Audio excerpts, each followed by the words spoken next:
All right, we are live. Okaidi, welcome back to my channel, May Between the Pages. My name is Taylor, and today we are back for another wonderful episode of Page Chewing. Today we have my co-host, PL Stuart. Steve may be joining us later, we'll see. And our esteemed guest today is John Jarrold, a literary agent. And we are Hi there. delighted to have you with us. Thank you for coming on. It's an absolute pleasure. So before we get started, I'd just like to give our guests a chance to kind of introduce themselves, kind of say what they do in the book world, and tell us kind of how you found yourself with us today. Well, for 15 years, I ran 3 SF and fantasy imprints in London, including Orbit. And then I left publishing because it got very corporate, wearing suits and in meetings all the time. And a couple of years after that, when I was a freelance editor, authors started coming to me and saying, have you thought about being an agent? If so, would you be my agent? That's how the agency started in 2004. I did not intend to be an agent before that. I get around 40 submissions a week. I take on about 2 or 3 authors a year, and that's an average percentage for any agent. First day I worked in publishing, my boss said to me, if you've got any doubts about a book, any doubts at all, say no, because you've got to be jumping up and down. So since 2004, I've run the agency. Obviously, email has made things so much easier, so one doesn't have to work in London anymore. I will get 200 emails a day. If I'm delivering a Word document to a publisher, I can just attach it to an email and send it. Whereas 20 years ago, you'd have had to print it out and post it. So that's made everything a huge amount easier. And I love what I do. I've worked in publishing for 35 years. My father worked in London docks. He did not do that because he loved it. He did it to put bread on my mum. So I was really proud that they both saw publishing work for me before they shot off this mortal coil. And yeah, I'm just a very, very lucky boy. Yes, and you're very, very popular. So before we continue any farther, I want to make sure we make the disclaimer that anyone who engages with this stream, we're very happy that you're here, but we will not be engaging with inquiries during this live stream. If you want to pitch your book to John, you can find his website down below and follow the instructions there. But for this particular live, we're going to focus more on talking about what it is you do for clients and kind of getting the nitty-gritty background into the literary world. So that's just a disclaimer for anyone who is joining us today. But in that vein, as someone who has the history of running 3 imprints and now has your own agency, what exactly does a literary agent do for a client? Because as someone who loves books, I'm kind of ashamed to say I don't exactly know what the job description entails. One of the lines I use most often is no absolutes. And obviously every author individual, so you deal with it as individuals, as you do as a publisher. It isn't one size fits all. So the basic thing is, if I take an author on, debut novelist, I will edit the book completely, because basically a publisher now wants a book that's almost ready to publish. They will edit it after they buy it, but nonetheless they want it in as pristine a condition as it can be. I will explain to them how publishing works. I will explain how slowly publishing works. I can go through day by day what happens, because basically once you do a deal, it'll probably be a year before that book is published for various reasons. And then, depending on what that individual author wants, I can act as a business manager, I can act as a friend, I can act as somebody who will kick them up the backside and say, get on with it. So it depends, and no 2 days are exactly the same, which is it's a pleasure. Sometimes they will say they've got a problem with the writing, and we talk through what it is, and sometimes I can help with the problem. Sometimes I just say, look, go away for a month, think about something else, and then come back. So, over the years, you just do what the author needs, because it's the author's name on the book, not my name on the book. It's not the publisher's name on the front of the book. It's on the spine of the book. So it's the author who is important. I'm sure a lot of people would love to hear that, because it seems like you almost act as a middleman or a support system for an author who's approaching a publishing house, essentially? I think because I was a publisher for 15 years, the editors I deal with understand that I know how difficult their job is. I sat in that chair for 15 years. So we can talk sensibly. I learned what I also learned what not to do from some rotten agents when I was a publisher. So you take both of those sides on board and try to explain to author what a publisher can do and what they can't do. Sometimes an author will have a great idea and say, "Oh, what about this?" And you say, "Right, now I can't ask that because X, Y, Z. However, I could ask this." So it's a learning process for the author as well about how publishing works. And then I can go to the editor and say, "Okay, one of the things we're thinking about is this. Could we have a chat about that? Maybe with you, your sales director, your marketing director, some of whom I've worked with when I was a publisher, the sales and marketing directors in London." So again, we try and do it all looking in the same direction, all trying to do the same thing, which is to publish a book wonderfully well. Mm-hmm. That's a really, I think, important perspective to keep in mind, is everyone has the same goal here. I think we often tend to look at publishing as almost like a war zone. It's kind of the view some people have of it. A publisher doesn't take on a book because they want it to fail. Right. Exactly. So do you find then that, not that it's a necessity to be a literary agent to have been in publishing before, but do you find that gives you a significant advantage in your dealings with publishers? I think it's helpful, both in terms of explaining to authors how it works, and that relaxed relationship with publishers. I think it's really stupid to have an adversarial relationship with publishers as an agent, because again, we're trying to do the same thing. So I will say to an editor, "Right, what can I do to help you?" In the same way that I'll say to an author, "This is what I can do to help you, and let's talk about what you need." So if I can help both sides of that and square the circle, I think that's a very good thing. Deal with it like grown-ups, basically. Mm-hmm. I just wanted to put, we have a friend with us today. Good morning, afternoon, or evening, or whatever time it is.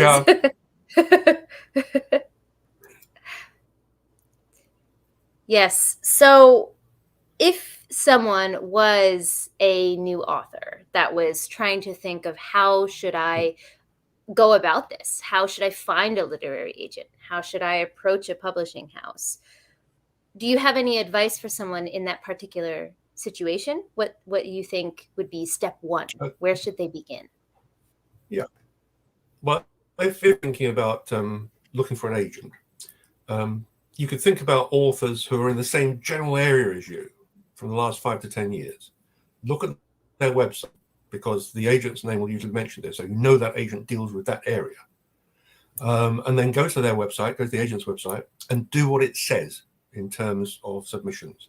Some agents want 3 chapters, some agents want 6 chapters, some agents want a synopsis, some agents don't. Do what each individual agent wants, because if you do that, you've already hit the first barrier. If you don't do that, you've tripped over the first barrier, because you're not acting professionally. And if you want us to act professionally with, then you as an author have to act professionally with us as an agent or a publisher. That makes complete sense. Absolutely.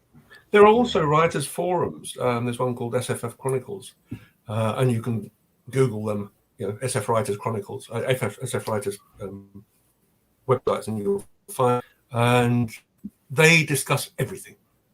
So agents are one of the things they will discuss. So, who do you think is good? Who do you think is bad? How should I look out for agents? So research, as in almost everything related to publishing, research is really useful. Don't jump in as if you know everything, because as a new writer, you won't know everything. And research in the same way as when you're researching a book, researching how to get an agent or a publisher is really useful. And again, it's acting professionally. Fascinating.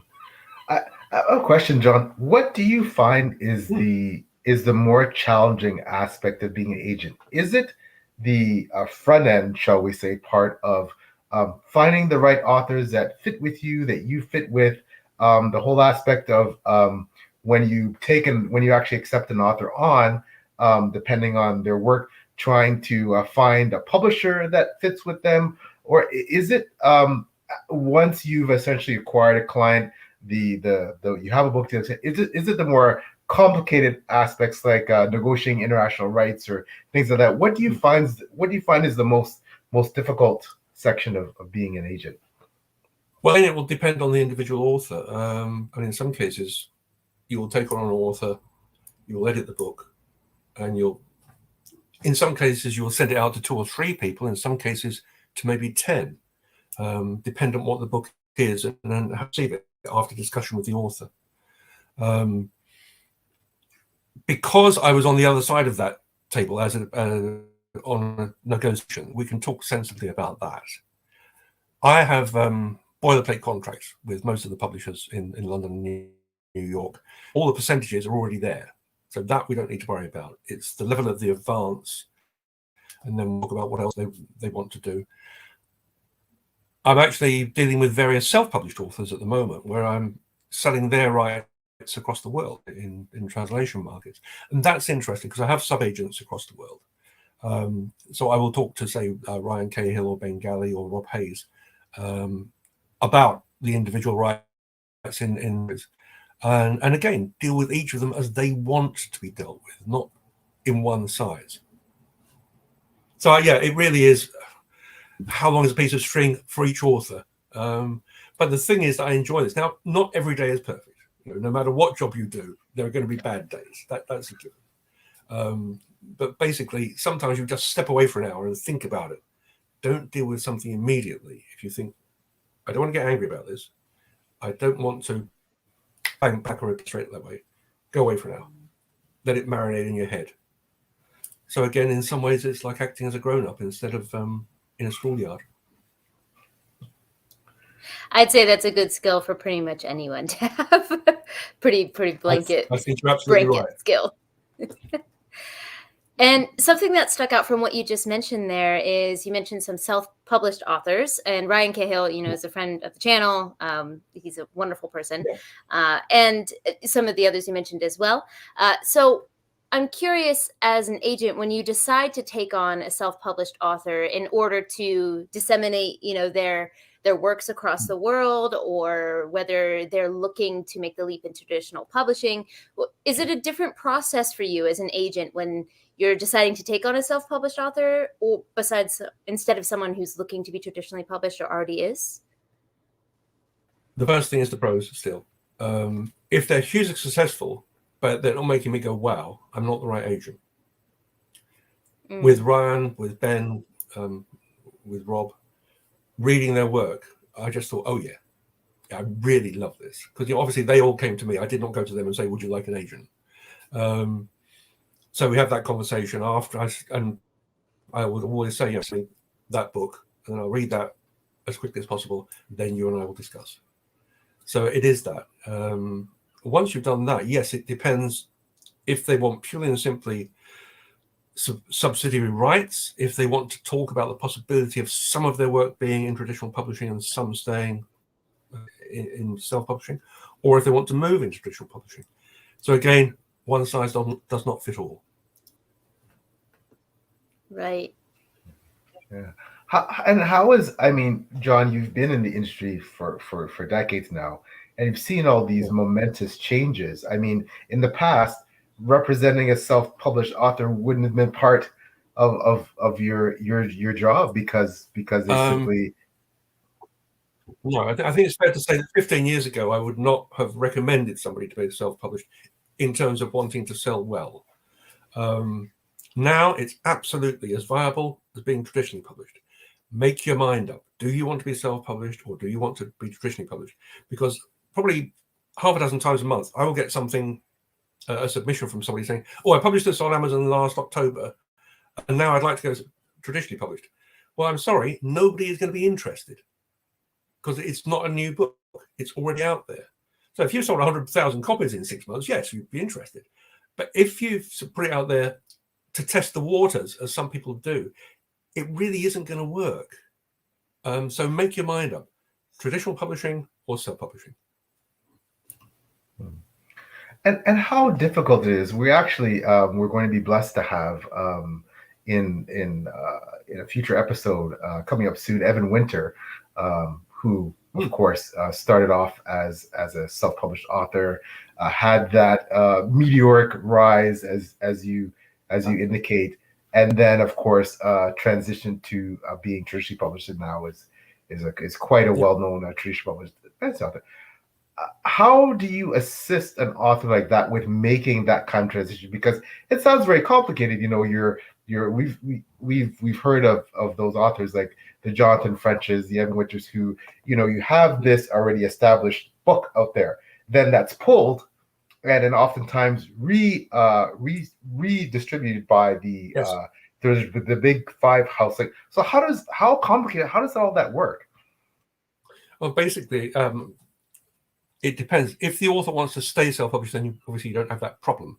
If they are interested, and you might have a publisher come to you and say, I know you represent X for translation rights. Are they interested in being traditionally published? Because we love their work. We know they've sold very well. We think we can do something with it. So you'll have that conversation about, okay, what can you do to add value to something that's already out there and already selling well? Because it's simply, oh my God, it's traditional publishing. Yes, of course, that's a good idea. It isn't always a good idea if you're doing really well as a self-published author. So again, it's that individual conversation. I think some people really do think that publishing runs on rails, but it doesn't. It really is about changing your mind sometimes and saying, you know, I thought about that, I've slept on it, I actually think this. But yes, so you will have that conversation with the publisher as well as with the author. You may start with the author saying, okay, them saying, I want to write something new to be traditionally published. Fine. Talk to traditional publishers about the author overall and say, you know, we're thinking about this. Oh, by the way, would you be interested in any of this selling really, really well out there? So you can go back to the author and tell them that. So again, many ways through the forest.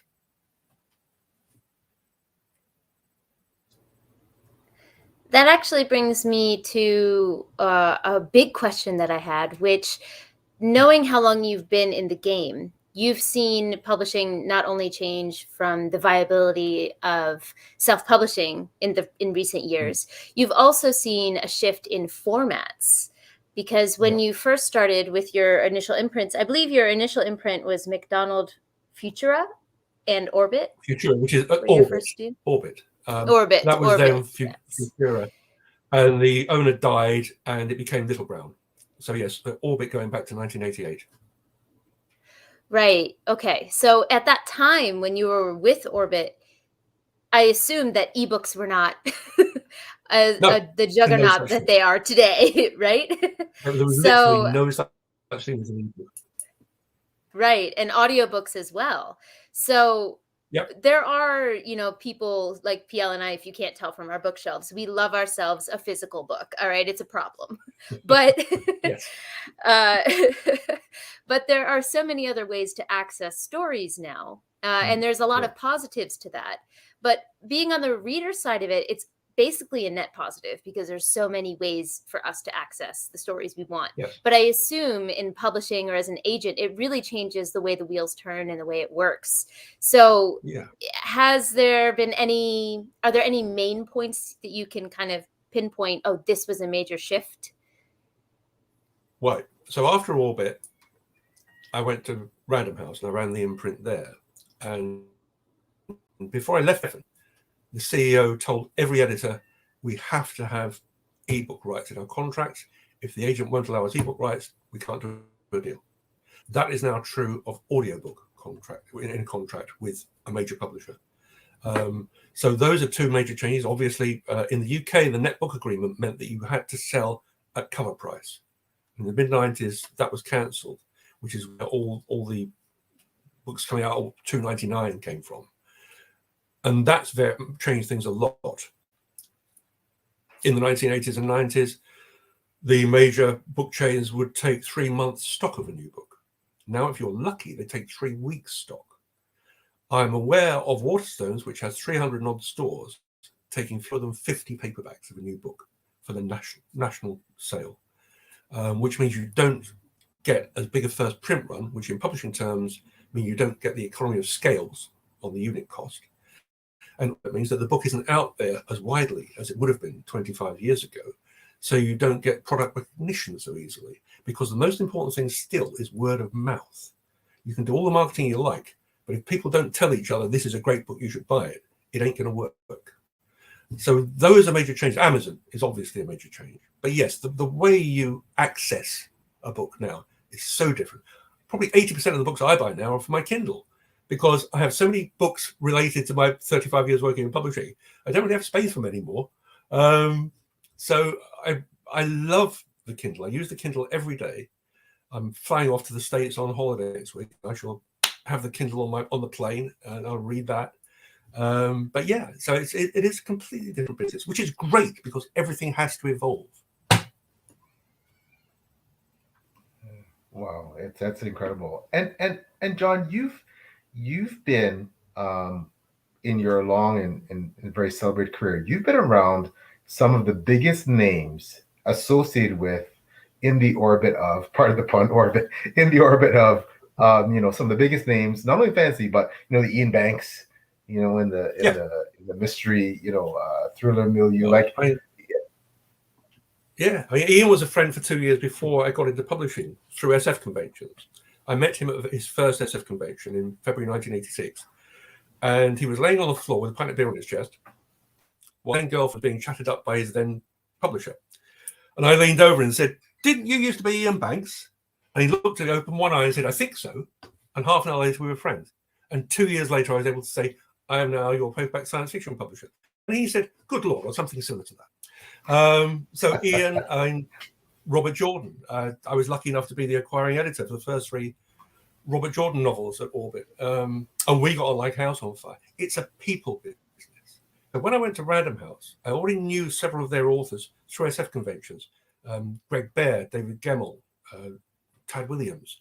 So there wasn't this black hole called John Jarrold. There was somebody they knew already. And again, that's the huge pleasure of SF and fantasy, that you can go to conventions, meet your heroes, touch base with people.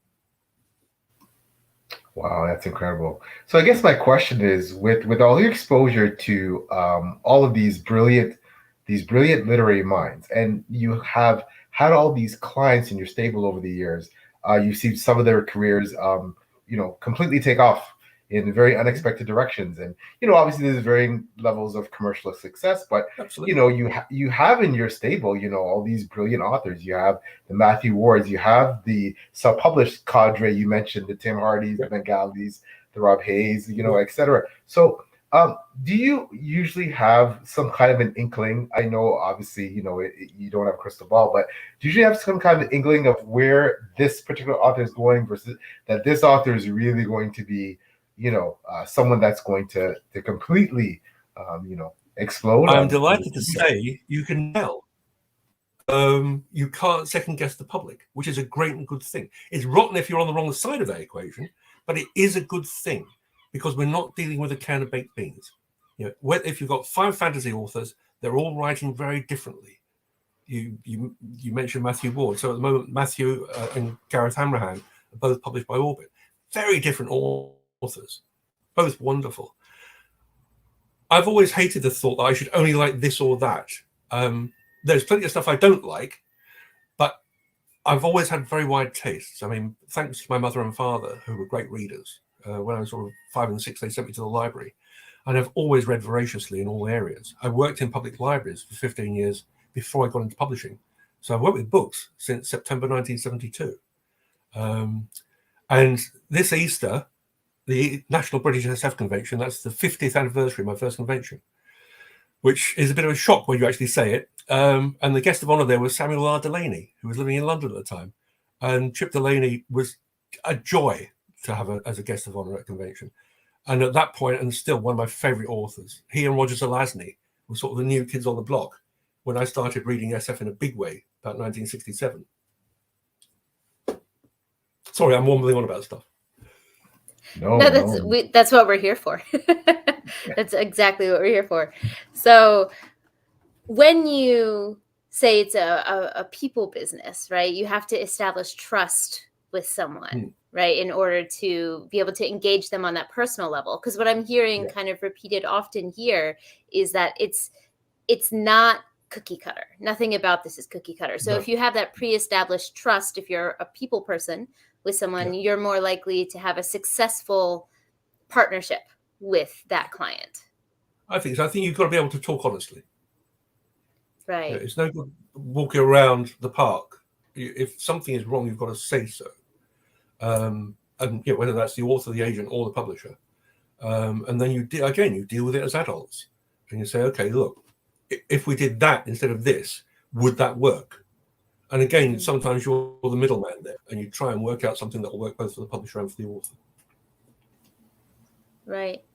And as someone who's widely read, as you mentioned, you do have a broad taste, but there's always something that's not going to match someone, right? There's always going to be a book that's not for someone. So as a publisher, please. No, I was just going to say, as a publisher, I took on lots of books that other publishers whose taste I admired had turned down. They all did the same with books I turned down. So it's absolutely that personal taste. It isn't purely and simply, I think this will work commercially. It's, do I love it 100% head and heart? Without that, you say no. And I will say, I'm not the right, I think you might well be published sometimes, but I'm not the right agent because you're not making me go, wow. So if you want me to, I'll suggest some other agents you could go to. Because when a new author is published, it's good for all of us. It's good for publishing, it's good for the genre. And everything feeds into everything else. And no, I do not think for a second I'm the right agent for everybody. Nobody's the right agent for everybody. Nobody's the right publisher for everybody. And no author is the right person for that agent or that publisher. It's about the individual thing again. Mm-mm. Which I think that does me. Yes, no, I agree 100%. I love the fact that it's an individual case by case thing, but that does bring up a worry that a lot of people, I think, have with the consolidation of the perceived consolidation of publishing. Amazon is just one Goliath in that discussion, but you know, the fact that we're down to the big 5 publishing houses, and I think there was a discussion of a merger between 2 of them not long ago. So as people viewing it from the outside, it looks a little scary. So for someone who knows the reality, how do you see that? Yeah. Well, you think when we were offering for the first Game of Thrones trilogy, which I think was Christmas 1994, it was the last time that every SF and fantasy editor in London offered for the same book. There were 11 of us. Now there are fewer imprints. There are more editors because the big imprints have 2, 3, 4 editors, where at the time there was only 1 at each of the imprints. And it's entirely understandable. Also, some of the people who were then publishing SF and fantasy are now being told by their sales and marketing directors that they can only take on stuff if they believe it will get as well as the genre market. So crossover is a word I hear used far more often than almost anything else in the last year, 18 months. So that means that 3 imprints who 5 years ago I would have sent mainstream SF and fantasy to don't want to see it anymore. That's more so in the UK than in the US. Obviously, with Penguin Random House, you've still got a number of imprints in there, but Bantam and Del Rey have been folded in together. Ace and Rock have been folded in together. So again, if one person turns it down on one of those imprints, that's 2 imprints out of the way, straight away. Over here, that hasn't happened yet. And we have got some Random House now with a Del Rey imprint and Hodder more interested, but again, they want stuff that you believe and they believe they can sell outside the genre's core market. So that's another change that I've seen in the last 2 years. And yes, it is difficult. It never was easy, but yes, with the corporatization of publishing, there are too many cold hands of corporate publishing leaning on people all the time. And this is I personally I'm sorry, a couple more positive there. We're here to ask you for the answers. Thanks for providing them. Yeah, and I personally find this very fascinating. I've been very unexpert, new to the game, but very much been watching this as an outsider, as a writer, and as a blogger. So with interest in and just general interest. But so John, where is this all going? Because for me as an outsider, even though I'm an author, a self-published author, I see the pervasiveness of Amazon and what they're doing. They're selling, actually the vast preponderance of the world's books now, right? They're distributing them. You have traditional publishing that seems to be contracting. You have still, if you're an ex-president, a movie star, a celebrity, for Prince Harry's book Spare, this, millions of dollars in terms of an advance, right? But then you hear on the other side of zero advances in some sectors of especially more the hybrid publishing. Like where do you're someone who we look to as an expert in terms of trends. Where is this going in terms of publishing? Is self-publishing going to become more of a thing? Is traditional publishing going to maintain its foothold in terms of I guess the preferred method of like where is this all going, do you think? I think self-publishing certainly will be stronger, as long as people understand they have to treat it as a business. It isn't just a matter of saying, I will throw my book out on Amazon and people will buy it. No, they won't. You'll sell fewer than 100 copies if you do that. Most of the self-published authors I know who have worked really hard and worked well probably don't spend more than 50% of time writing. 50% of the time is spent promoting, getting covers right, getting the book edited, getting the book copy edited, getting the book. So all of the things that the publisher has to do.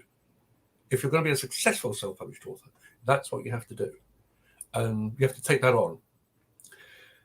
I think that some imprints are moving faster than others. Some publishers are moving faster than others in terms of the changes. And you need to be fast on your feet because things are changing very, very quickly now. You need to see how things are changing. In some cases, sales directors hate ebooks because they can't decide how many they'll print. Every sales director I've ever worked with, and I love them dearly, they want to be in charge. Now, they will tell you if you're going to print 1,000 hardbacks or 10,000 backs. They can't do that with ebooks, and they're scared of ebooks. Ebooks should be much bigger, I think, in mainstream publishing than they are. I think that you almost need somebody in the sales department who's only dealing with ebooks and getting behind them in a much bigger way. Same with audio you're seeing now. So I think you may see that some imprints, some editors will be collapsed into each other so that the person who is fast on their feet is the person they're relying on to do that. As a publisher, as an editor, you used to be in charge of the imprint. A lot of editors now have to report almost to their sales and marketing directors who will tell them what areas they can buy. Whereas, for instance, when I took on Ken McLeod's first novel, The Star Fraction, at Random House, it arrived, I read it overnight, stayed up until 3 o'clock in the morning to finish it, is that cliche. I went into the publishing director's office the next morning and said, right, we're going to do this. I'm going to do a 2-book deal. I want £20,000 mark, and otherwise I'm not making an offer. There is no way you could do that now. It's entirely a marketing-led business. I know one of the senior editors at Penguin in London, somebody who was once slated to be the head of Penguin, who got something from an agent and author he'd known for years and said, okay, 10 years ago, I'd have told you, I'm taking this into a meeting on Tuesday. And when I come out of the meeting, I'll make you an offer of roughly that. All I can tell you now is I'm taking it into the meeting. And when the sales director tells me what to think, I'll tell you what I can offer. And that's one of the biggest, most important editors in London. So that's one of the problems you've got. The sales and marketing run publishing. And they tend, not always, but they tend to be backward looking. Let's do what worked last year because that worked. Whereas as an editor, you have to be forward looking. And yes, of course, you want to publish in the areas that are working in general terms, but you want to be looking for that different thing. And looking for your thumbs. You can't go into a meeting and say, I know this will work because, or you can say, and I think that's a problem now in some corporate publishing.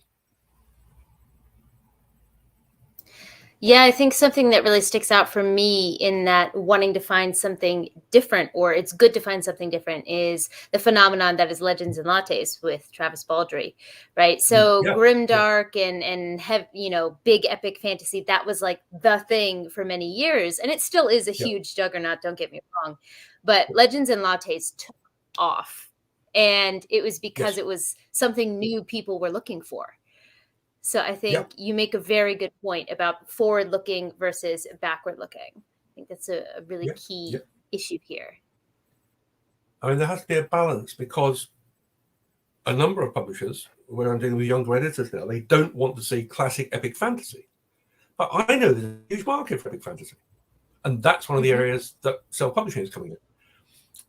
25 years ago, the head buyer at W.H. Smith told me, in sales terms, we no longer see a humorous fantasy market. We see a Terry Pratchett market. So all the authors we were publishing then, their sales went down. They fell off a cliff, basically, between 1992 and 1997. So we didn't take any more on. We all had one or two before that. There is a market for that in self-publishing. It's the people who are going to deal with this, who will say, okay, look, this is an area that we need to get into, that I believe can work really well in traditional publishing, in the self-publishing area. It's not having that mindset that says, oh, that's yesterday. Equally, having that mindset saying, oh, we tried that 8 years ago, it didn't work. It's 2023. It's not 2015. It's not 2000. It's not 1988 when I got into publishing. Thank God, it's a completely different world. And that's the joy of it. But you have to move fast to see that. You can't do what you did 5-10 years ago.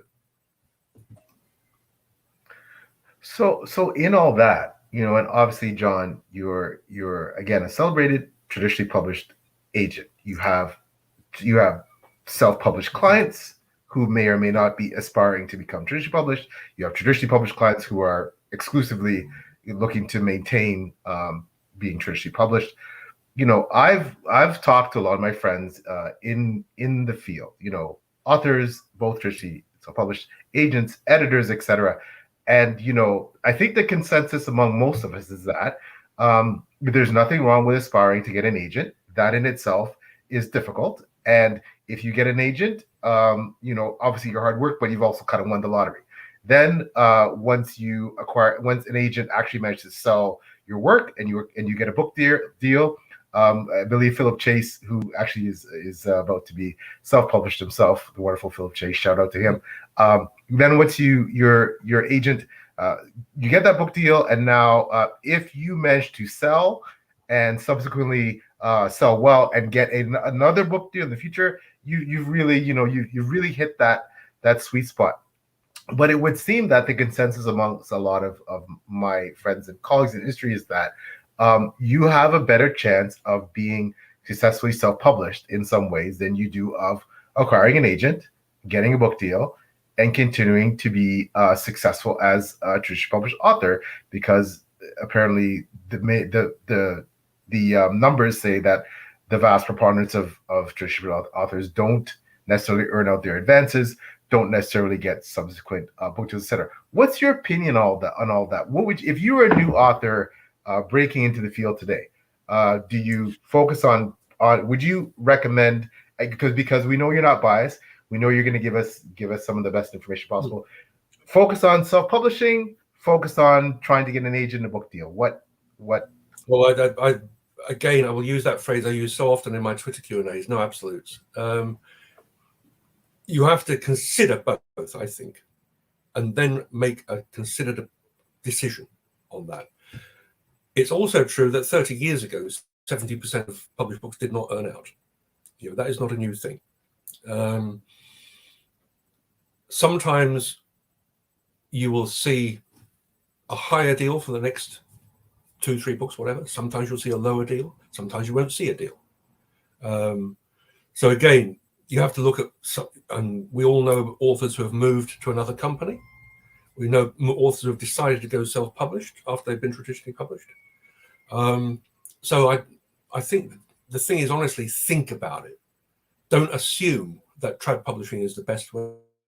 Don't assume that self-publishing is the best way.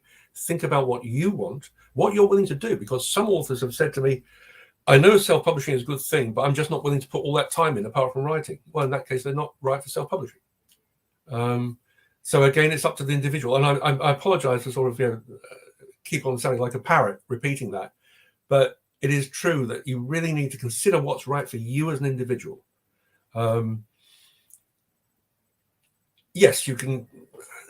you can be an Ian Banks, you can be a Robert Jordan, where the sales go up and up. With the majority of authors, that does not happen. It didn't happen 30 years ago. It doesn't happen now. As the publisher spending on marketing tells the people it's there, that's all they can do. After that, it is about public taste. It is about word of mouth. And that's the same as it would be in any creative art, that some people will like Picasso and some people will like J.W. Turner. It's absolutely about personal taste, which is the thing that horrifies publishers, authors, and agents when they see a one-star review on Amazon that conflates, I don't like this book, with this book is bad, because one is subjective and one is objective. Just because you don't like it doesn't mean somebody else will. I can't understand why this has got so many 5-star reviews, but because those people like it. That's why it's got so many 5-star reviews. You don't like it, that's fine. Nothing's right for everybody, which again is a great pleasure. We don't want everything to be right for everybody. We don't want lowest common denominator. We want highest common factor. One of the problems with sales and marketing in publishing now is they are looking for lowest common denominator. They are looking for, yes, we can sell this to the biggest possible audience, i.e. outside the genre. And if you can't do that, we won't publish it. We won't allow you to take it on. That, I think, is a problem. And you've mentioned also a couple times so far the idea of word of mouth, and yes. Publishers can get and agents can get the book out there, but after that, it's public opinion. And something that has also changed, not just ebooks, but is the interwebs, the internet, the Absolutely. thing that we're all on right now, right? BookTube, Book Talk. And even if you want to throw in their Kickstarter, I mean, Brandon Sanderson was able to set new records by utilizing a different way to publish a book. So I guess it's kind of a broad question, but do you see it as a net positive? Because the internet does allow for people to go on 1-star screeds, but it also allows for people to say, this book is phenomenal, everyone read it. Yeah, I think it can be a positive. I think absolutely. And again, I've got authors, not just my clients, but people I've known at conventions for years, who said, I'm not that keen on social media. And I said, well, look, I would speak to your publisher about that, because most publishers now have people to go through with an author how social media works and how it works for them, again, as an individual, because some people are natural at doing that and some people aren't. But for the people who aren't, sometimes there's a way of saying, well, if you spend 5 minutes a day doing this, it's going to make a major difference, or it gives you the chance of making a major difference. And 5 minutes a day is nothing. You can do that. I go on social media. I go on Twitter and Facebook regularly, retweet stuff from my clients, mention this, and I love that. I mean, I'm gregarious. I'm naturally gregarious. I like going out there. This is why I started going to conventions when I was 19. Ended up sitting out at a bar all night with Brian Wallace and James Blish, two of my absolute heroes, at my first convention. Now, how the hell would that happen? I don't know, but it did. So you have to take that into consideration, because some people are naturally not like that. But because you're on social media, it's not immediate. You can do that and then you can run away. You can mention your book. You can show the cover. You can do a couple of paragraphs about how the idea came to you. Anything like that. It's a hook which you can use. So again, find the way it works for you. That can make it a total positive. You're absolutely right. You've also got the trolls, who are basically, anytime somebody who for whatever reason they don't like goes on there, they will put a bad thing. So block them. Don't worry about it. Just block them, because they're not worth it. They really are not. They're the scum of the earth, and the more we block them, the better it is. So basically, that's it. Social media, I think, it is a positive. It has negative connotations too. Yeah, and I think on that vein, John, I'm not sure if you're seeing this. So in speaking to my my traditionally published friends and the few people that I know that are actually working for Big Five imprints, that depending on the organization, it's again not one size fits all. It varies from publisher to publisher and from imprint to imprint and author to author. Some authors, I believe, are finding that there's a bit more, I won't say pressure. There's a bit more encouragement to be more active in engaging with marketing, with social media, with, some agents and publishers, they don't care if you never have a social media account. As you said, they're going to do their part to help let people know the books are out there, and you go from there. Some publishers and agents are a lot more engaged and a bit more assertive in terms of recommending that, hey, as an author, you need to get out there, you need to promote your works, you need to go to this convention, you need to go on this booktube interview, etc. So do you find that is happening, that there is more of a trend towards, in the traditional publishing world, to have authors do more, to be more participative in terms of their participation in social media?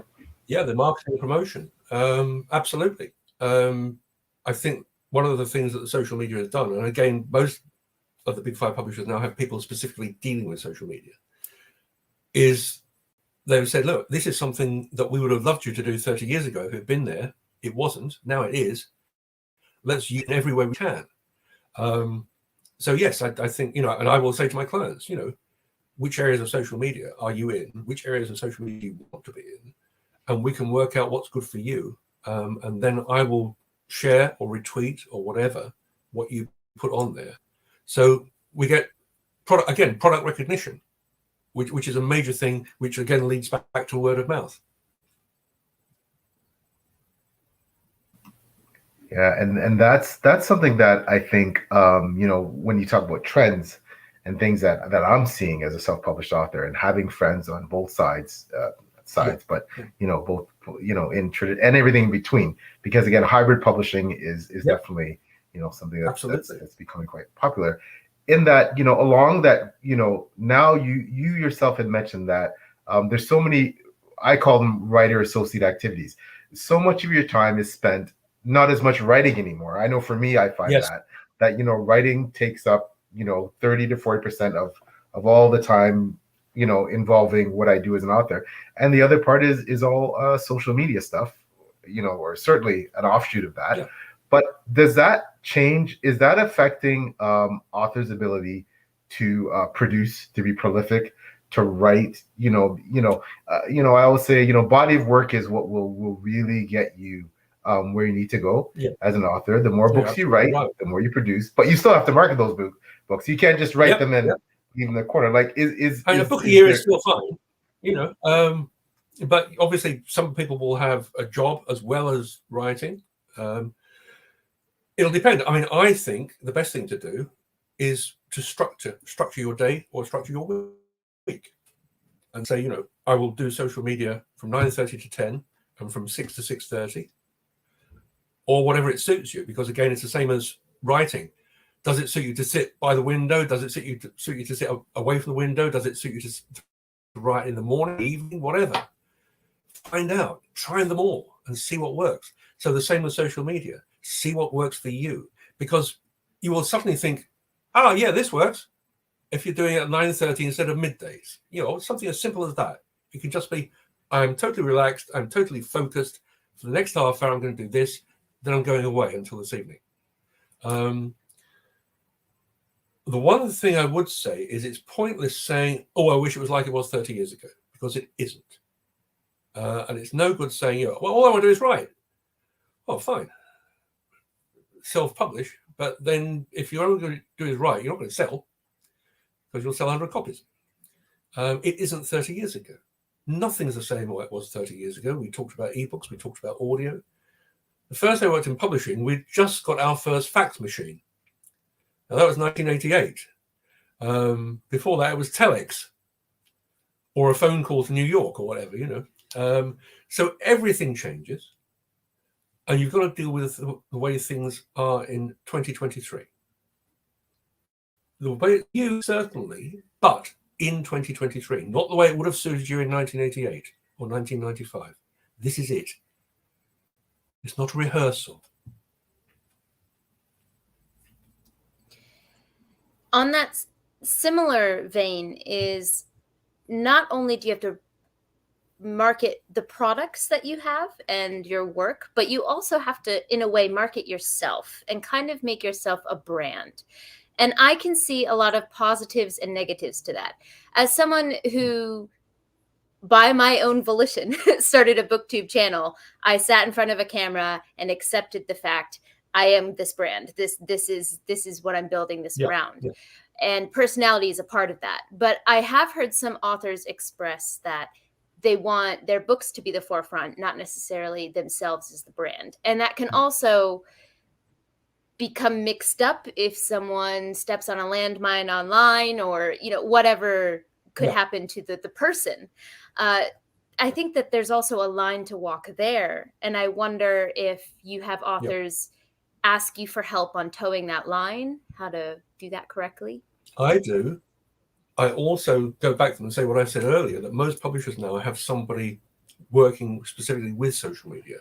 So they will say to the author, okay, look, come into the office for a day, or let's call for an hour, and we'll go through how it works, the stuff that you don't want to do, the stuff that you shouldn't do, and the stuff you should do that will make you feel relaxed.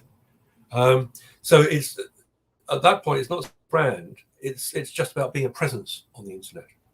And in general terms, a presence on the internet is fine. You know, if you don't want to be a brand, but you can put yourself out there and say, you have a new book's out next month, great cover, boom, boom, boom, boom, boom. You'll find that once you get more and more followers, they will retweet that. So again, that works. It's not that you have to be there every day or every hour and having a comment about everything that's going on in the world. One thing.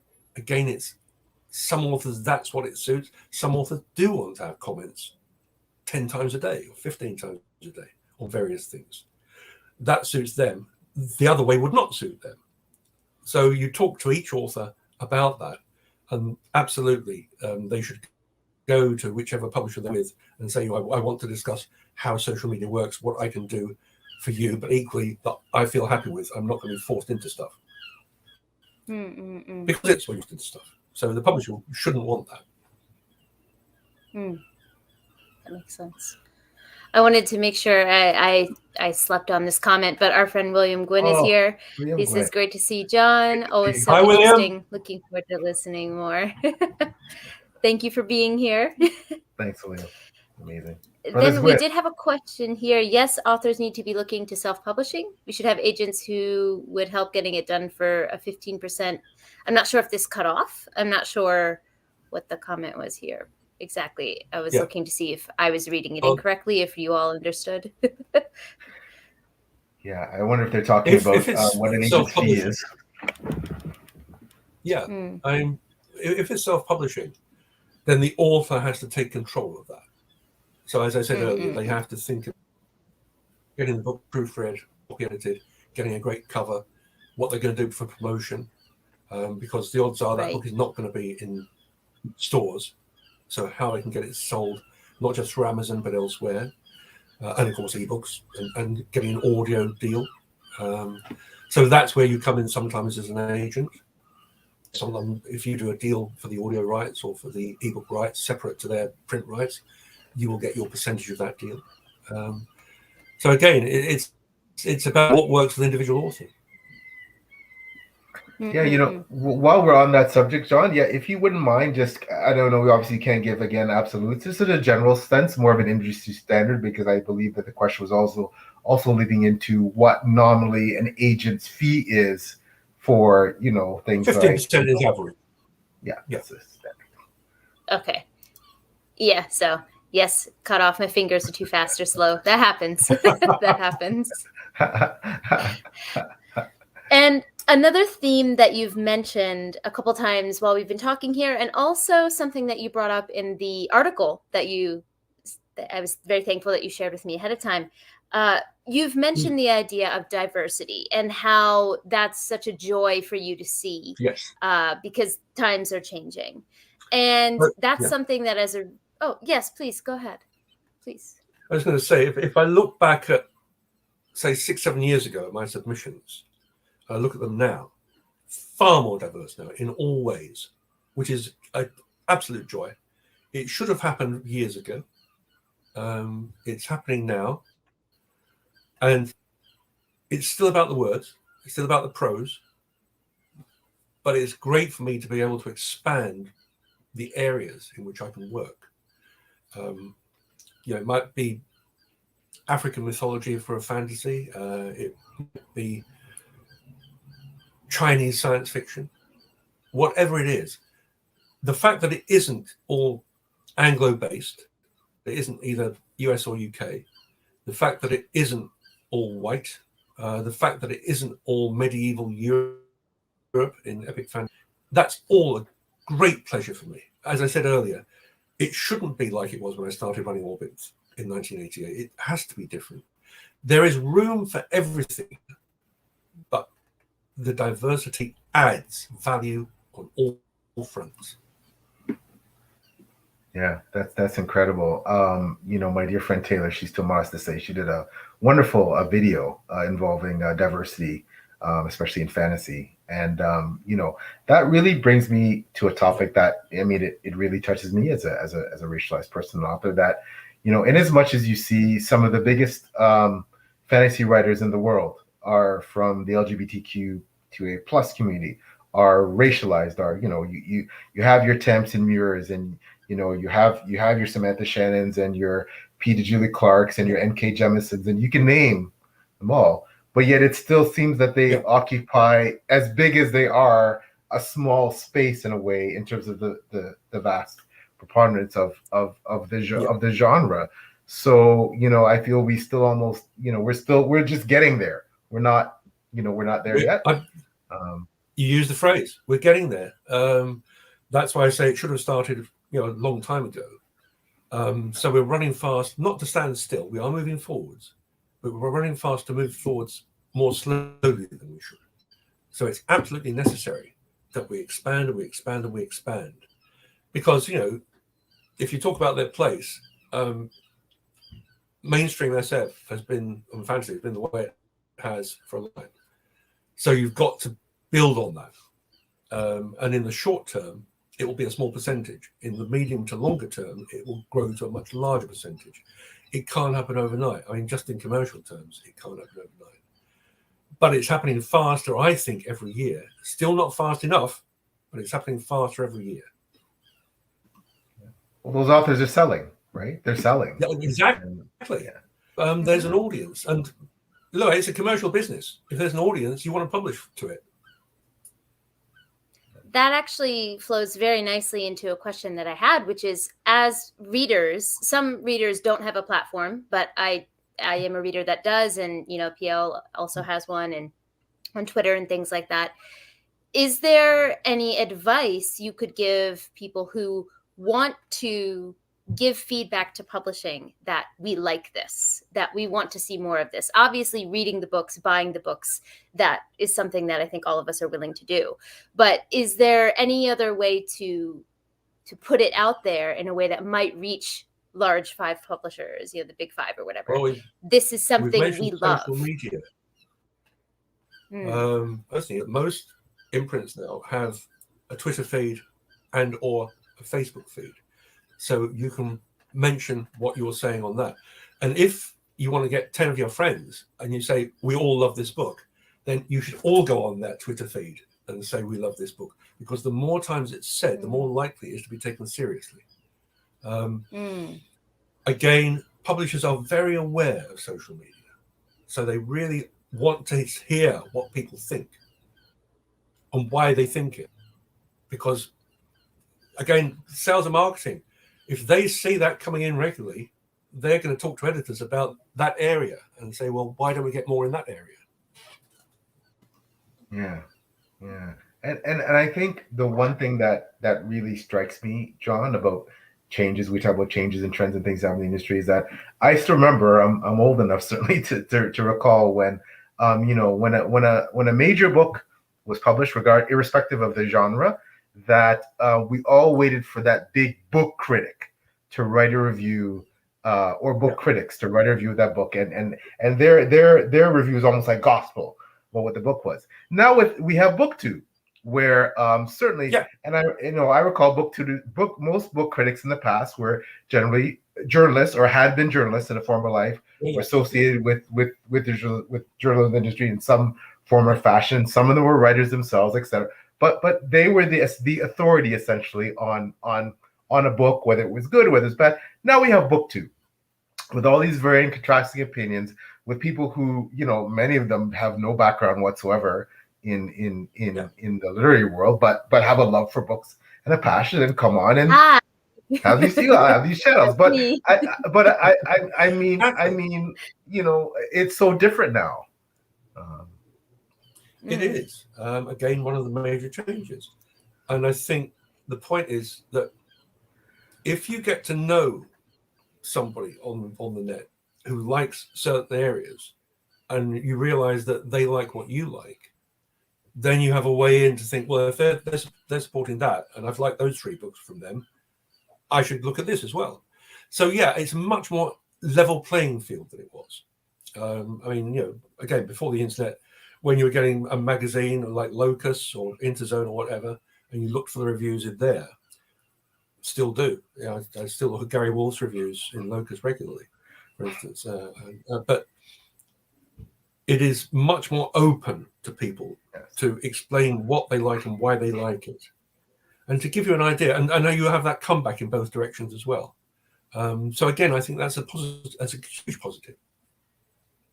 Yeah, because I would argue now that there's a lot of people that look, for example, to Taylor's channel to see what, her reading list, what her TBR is going to be for next month. People that look to, the Philip Chases and the Patrick Leos, and you name it, the Daniel Chases.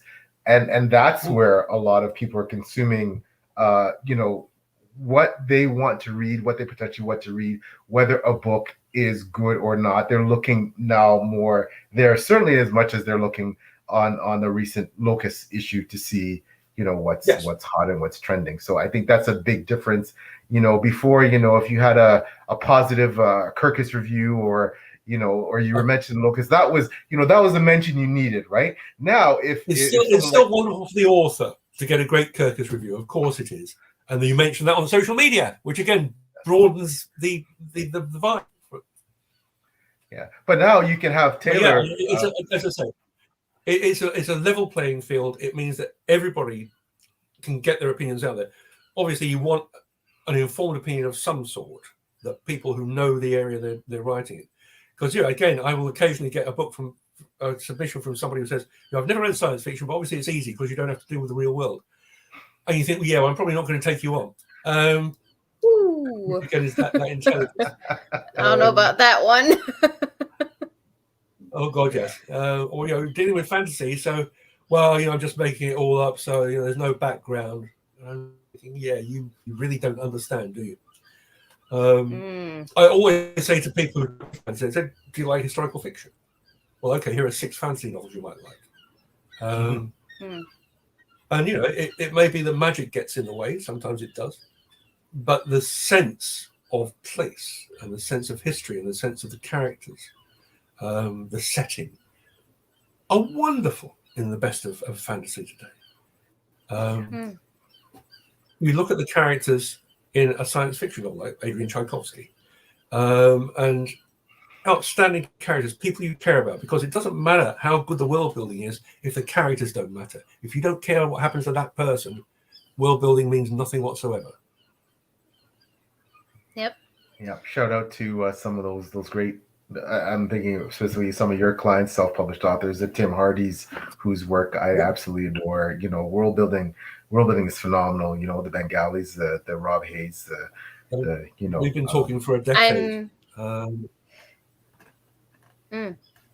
I'm currently reading the last book in The War Eternal by Rob Hayes. It's my current physical read, and I just talk about characters. Eska, the character, she's who brings me back. I love her. Exactly. She's a horrible person, and I love her.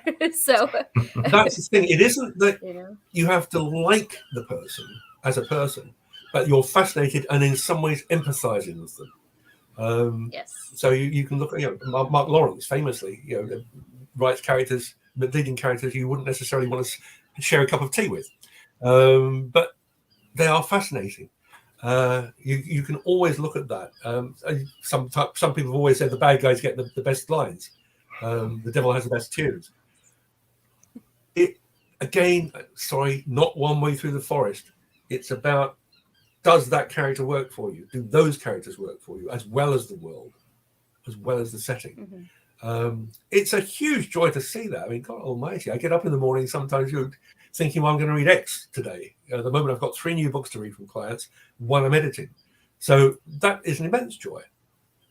Mm-mm.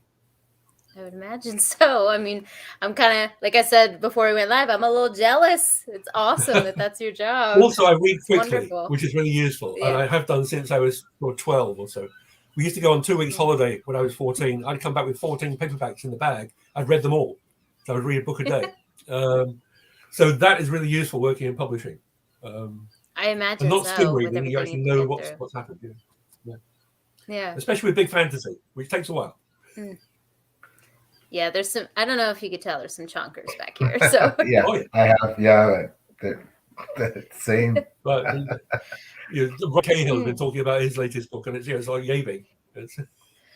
Listen, Wolf War and Ruin, you could kill someone with that book. I told him. When I saw the size of that paperback. Good Lord.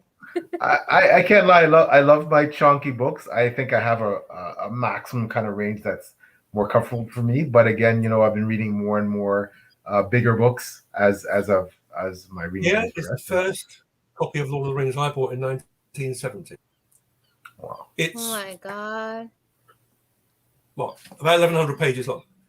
Nobody said at the time, "Oh, it's really difficult. I can't hold it up in bed because it's going to fall on my chest." Yeah. You read it. I read it in 10 days, slowing down because I did not want to finish it. I don't see this thing about, "Oh, this book is too big." Just if you're really enjoying it, damn well get on with it. I agree. I agree. I'm proud that I bought that from 52 years ago. No, I agree. I mean, I've been reading a lot of Jenny Wirtz now, my favorite author. Her books certainly are thick books. All my George R. Martin Malaz and books that I've been reading recently. Getting into, thanks to Taylor, Brandon Sanderson. So I mean, those are all authors who write quite voluminous volumes. Absolutely. And I mean, but enjoying them all. But I'm curious, John. So obviously you have a lot of diverse tastes. Whatever. What does John Jarrold like to read? What kind of books? What kind of fantasy books? Like what? I know you have broad taste, but what do you what's your go-to? What do you love to read?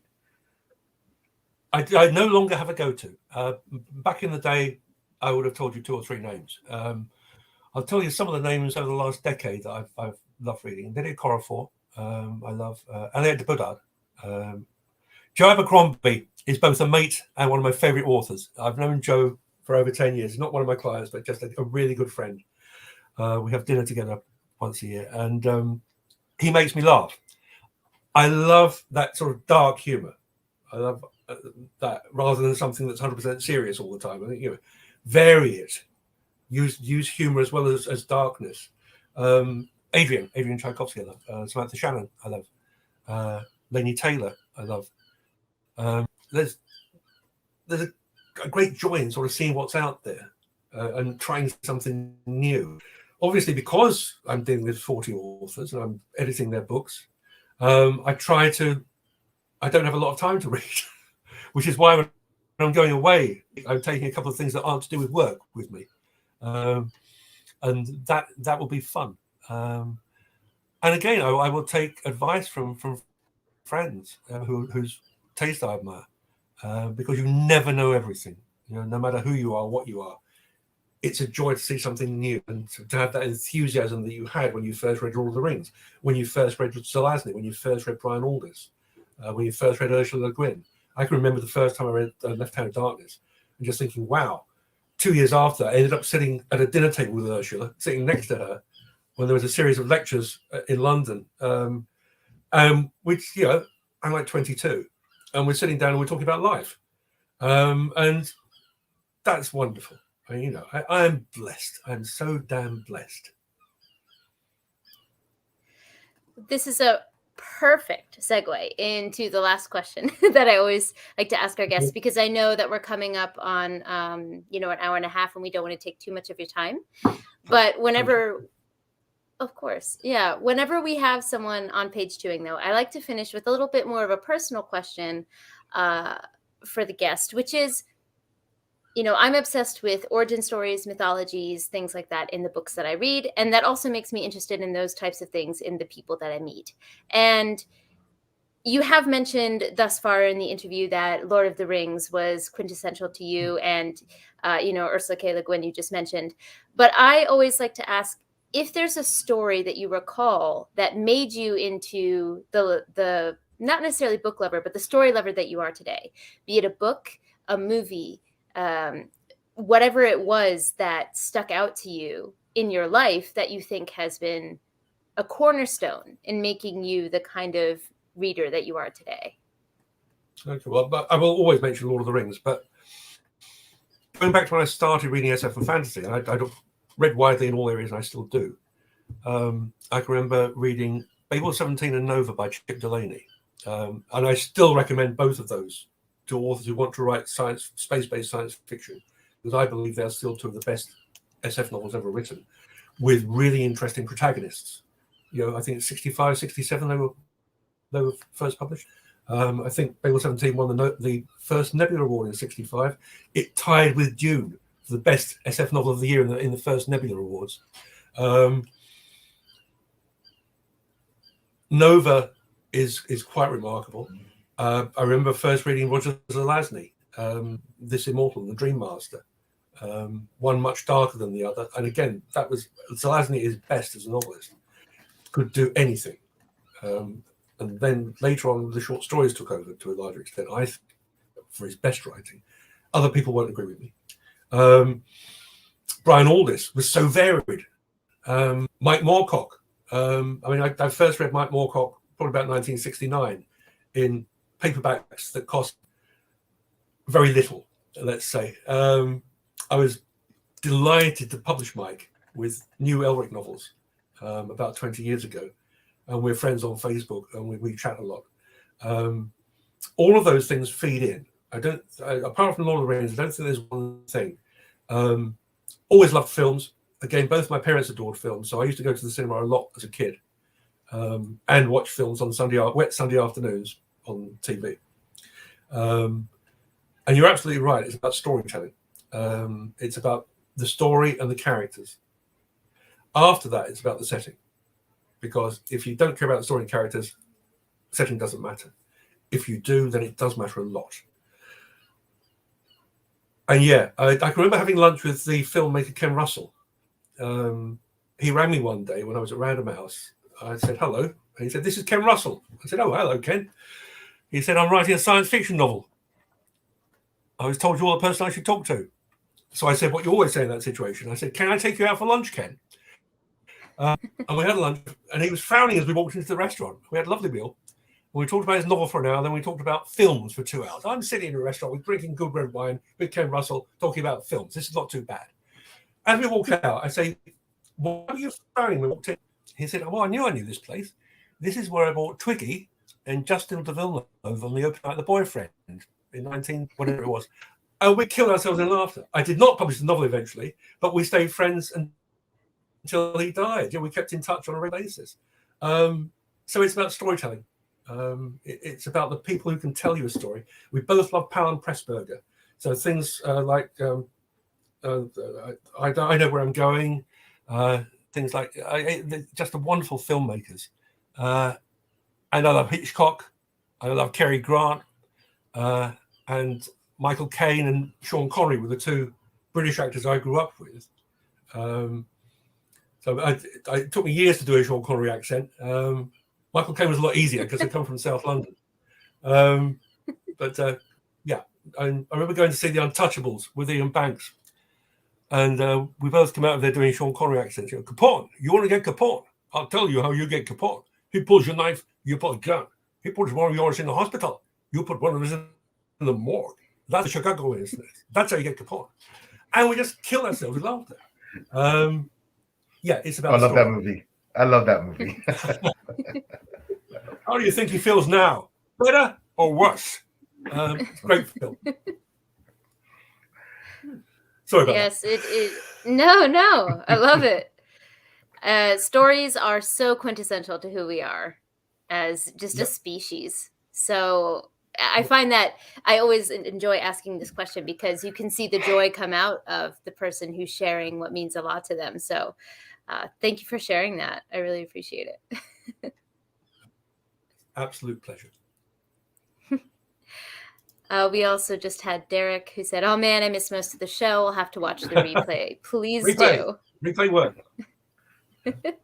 Please do, and drop a comment. We also have Cal saying, "Thanks for a great informative stream. Enjoyable too." And a laughs. Sean, I Thank meant you. John. Before we sign off, I would just like to give you a chance to tell people if they missed the beginning of the stream or they're watching the replay and want to know how they can contact you or where they can go to see your client list. Where can they look for you out there in the world? Where can they find you? Well, on the internet, www.johnjarrold.co.uk. On the homepage, if you want to submit, you'll see the submission guidelines, and all the information background is there. And if you don't want to submit to me, that's absolutely fine, because as I said earlier, nobody is right for everybody. So good luck to everyone who's writing, because it's a damn difficult job, and you all deserve a cup of tea or possibly a glass of wine. And what about you, PL? Where can they find you, my wonderful co-host? Besides you, my wonderful co-host, and besides Steve, for the most part, on Page Chewing, our author interview and creative celebrity, I guess, interview feature where we get to talk to wonderful people like John. A lot of big things planned for Page Chewing 2023, so please tune in. You can also find me. I am an assistant editor with Before We Go blog, the amazing blog site led by the incredible Beth Tabler, where Taylor is also an assistant editor and Steve's a blogger. So you can find my reviews there often and on Goodreads. And of course, we're in the middle of the self-published fantasy blog off a final round. So exciting times with the finalists about to be chosen from 10 amazing books, all 300 books. Incredible, but we're down to the final 10. So watch out for those reviews coming. For the books, my website, www.plstore.com. That's where you can find about the Drowned Kingdom saga. 2 books out right now, The Last of the Atlanteans and the Drowned Kingdom. And the 3rd book, Lord and King, is coming very soon. I'm excited about that. It'll be dropping in the next few months. My preferred social media handle, I'm a Twitter. Let's face it, the best place to find me is on Twitter. I am on Instagram and Facebook, but far more infrequently Twitter. It's at PL Stuart Writes. So you want to talk about books, you want to find out things about Page Chewing and or my series, that the best place to get a hold of me is there. So, and I want to quickly say, John, thank you so much for coming on. You're so wonderful. So thank you. It is an absolute pleasure. As you may have worked out, I quite like talking about publishing. So yeah, it's a real pleasure. And thank you for inviting me. It's much appreciated. Of course. And Bree just said, hey, Bree, we just finished. So thanks for joining, but hopefully you can watch the replay. There's some real good tidbits in here. If you are watching this stream and somehow do not know who I am, my name is Taylor. My BookTube channel is Made Between the Pages. You can find me on Twitter. Those links are always in the description down below. But the best place to find me is on this channel, on the Page Chewing episodes, just like this one. You can also, in the description down below, find John's links to his Twitter and his website as well. So you can go directly there. Run, don't walk, if you're interested in his services. Can I just say, there's a I do a monthly Twitter Q&A. And if anyone's interested, I try to explain very basic things. And I always feel it helps all newer writers, not just the person who's asking the question. So you don't have to ask a question. You can just sit there and watch it. And I do that every month. I did it earlier this week, and the next one is towards the end of March. And again, that's a joy because it makes me think about what I do and why I do it. And that's a great resource for anyone who just wants to ask a question to someone who's clearly very knowledgeable about publishing. So definitely go. So the Twitter will also be linked down below. John's Twitter will also be linked down below for anyone watching. Of course. Yeah, well, thank you everyone for coming by in the chat and for joining us, and anyone watching the replay. We appreciate you always coming to engage with page chewing. And for the final time, it was lovely to have you, John. Thank you both. An absolute joy. Yes. Yes. All right. Well, we'll see you guys in the next episode. Bye. Take care.